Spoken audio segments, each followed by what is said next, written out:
Another interesting concept that comes up in medicine a lot is, why does my child get sick so much? Why is this a sickly child? What deficiency is there? Is there a vitamin or some medication or some testing we need to do? The other one never gets sick. We tend to blame that concept on a bunch of different things. They touch everything, they put everything in their mouth, they're in daycare. There's always external things we think of that may be fueling those symptoms. Or if we have a provider we go to, they may say, well, it's a virus, nothing to worry about. Yes, there are hundreds of viruses. What we like to do is take the same concept and put it on its head and say, your child doesn't get sick more than others.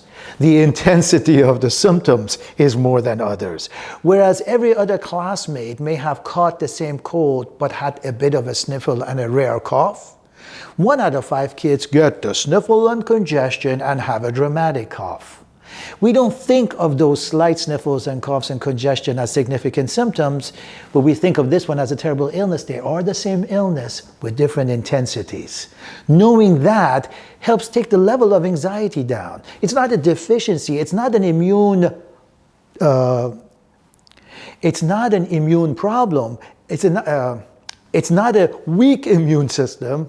It's actually a very strong immune system.